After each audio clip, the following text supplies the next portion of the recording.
Rabbit, and welcome to another Saturday Pagan Perspective. This week's topic is Pentacles, or more specifically the question, the difference between a working pentacle and a ritual pentacle as described in Dorothy Morrison's book, The Craft.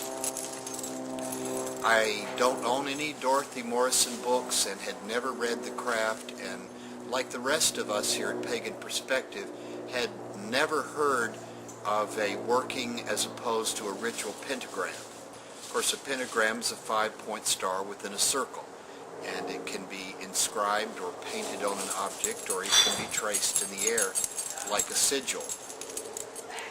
I think that Ms. Morrison's idea of using a black and white disc and using it as a visualization tool, tracing a sigil on it, visualizing, is a really cool idea.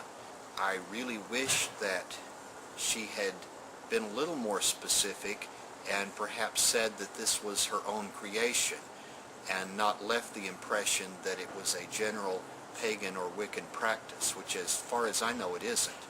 Now, I intend to make my own Dorothy Morrison working pentacle sometime next week. I plan to make it out of plywood because I think that's a little bit less cheesy looking than just a piece of paper. But I'd encourage you to do something like that and practice with the visualization. I want to spend most of this video showing you my pentacles, both physical objects and traced sigils. I'm doing this from our family and our group circle area, and I have ritually cast a circle around us. I don't usually do that during a video, but I thought that it would be appropriate this time. Okay, first, the objects. When I began practicing paganism about 16 years ago, I read the books, and the book said that I needed a pentacle as one of my 4 working tools. So I took a piece of slate that I had found, and I think with a nail carved a pentacle in it. I don't know if you can quite see it, and this was my first pentacle.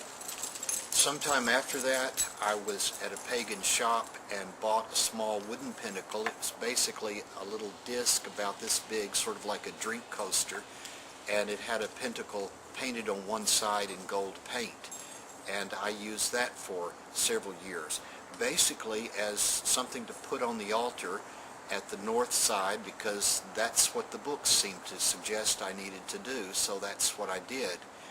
I would sometimes pour a little salt onto it to represent the element of earth at the north, but that's basically all I ever did with it.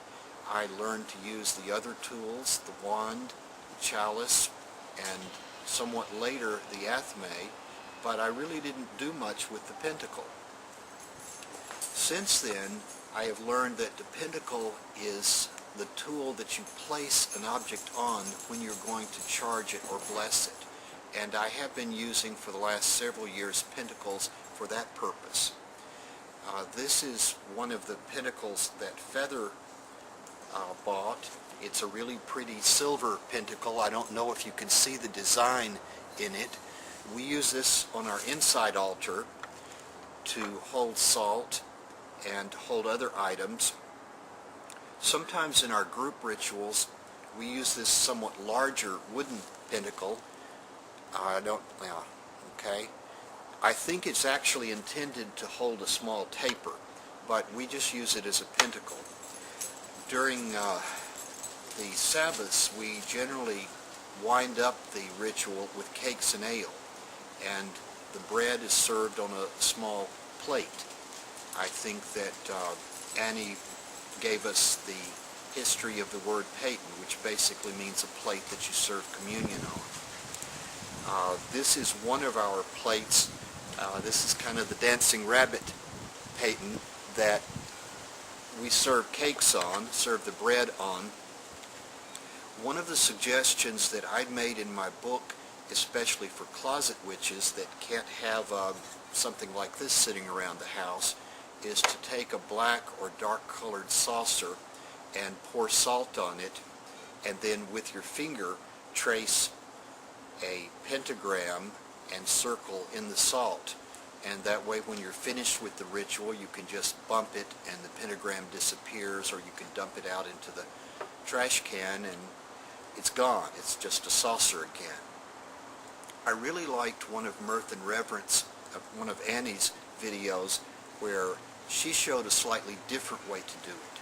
Basically what you do is you breathe on the paten and trace the pentacle onto it with your index finger. Then when you're done, you wipe it away.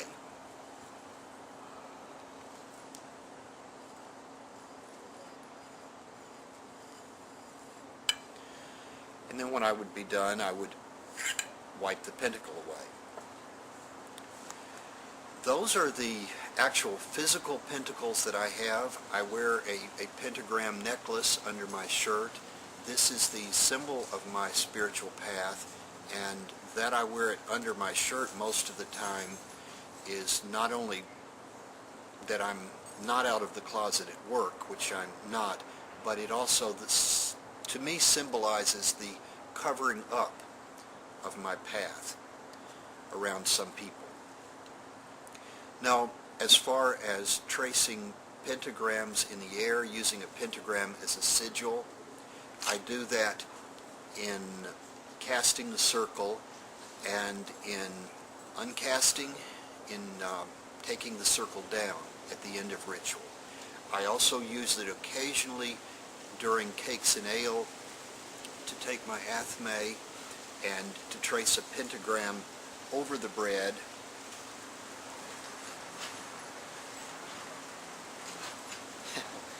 As I'm blessing it.